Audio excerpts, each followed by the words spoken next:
The first thing I want to talk about was this model that I've come up with. I call it the Luna model of web searches. I'm sorry, job searches. And I'm going to go through that here shortly. And then, if we have time, I want to talk about a big idea that I have for I/O departments in any college. And then after that, if we have time, I'd love to talk about the future of HR software and where I see that going. Does that sound good? Okay, so let's jump into this. 5 levels of job searches. The first one is what I call the reactive job search. You know, you're welcome to take notes. I always find that it helps me to remember stuff how to take notes, but you don't have to, because I'm going to slap this up on YouTube. Also, I think we can make the slides available on a website if you want those. Is that okay? Reactive job search. This is what's most typically done.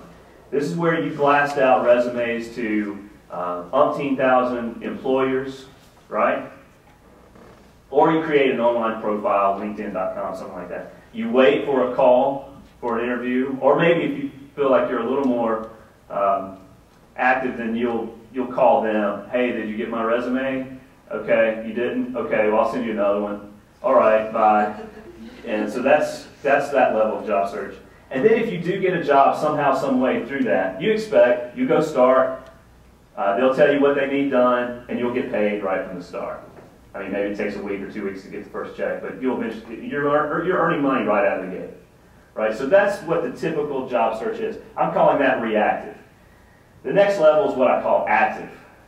Okay, this is the same thing, but you go a step further. You're actually meeting with people. It's not just paper-based or electronic versions of that, where you're trying to just, hey, here's a one-pager that shows I was treasurer of my sorority, and it shows that I was, I had a good grade point average or whatever. You're actually getting appointments and meeting with people.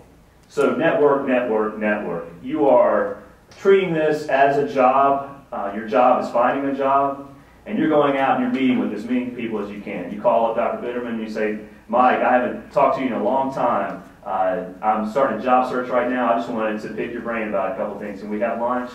My treat? That kind of deal. So you do that, heavy. Breakfast, lunch, dinner. Every day you're meeting with somebody, trying to just let them know that you're looking for a job. Does that make sense? When you're in this role, my advice would be never say, hey, are you hiring?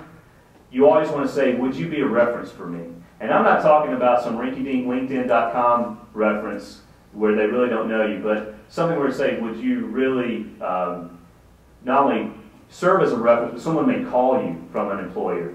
Would you write up a reference letter? And would you help me think through my job search? That's a real easy way for them to help you. And maybe they do have a job, but if you just come out and say, do you have a job for me? Then they might have to, it may be an uncomfortable kind of thing. So this is a real subtle way to have the conversation. So I would ask them, would you be a reference? There's a level even better than active. I call it hyperactive. All right? This, I bet none of you will do, but I've talked to some executives, and I think it'll work. But I'm floating this idea out for the first time today.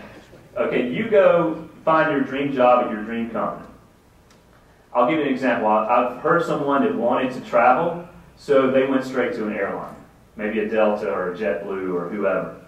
And they said, I know if I work at this airline, I'll get standby flights for free. So on the weekends, we just up and go to Hawaii.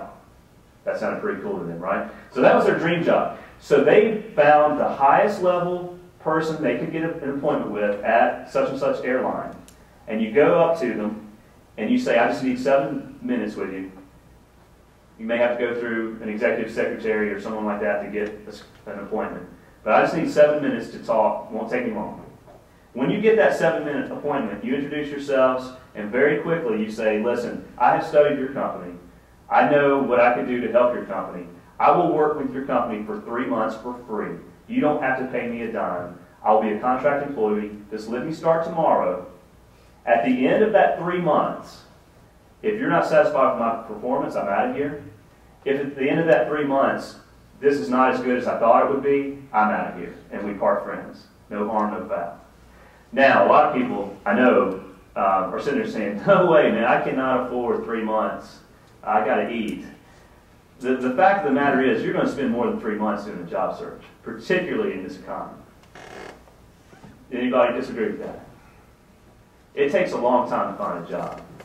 So this may be a 3-month time where you're maxing out the credit cards. This may be a 3-month time where you're eating ramen noodles, but it's an investment. And there's still no guarantee that they'll give you a job, but there's really no risk. And I've talked to some executives that I know, and their take on this is, well, you know, unless they're just a complete doofus, then yeah, I'll give them a shot.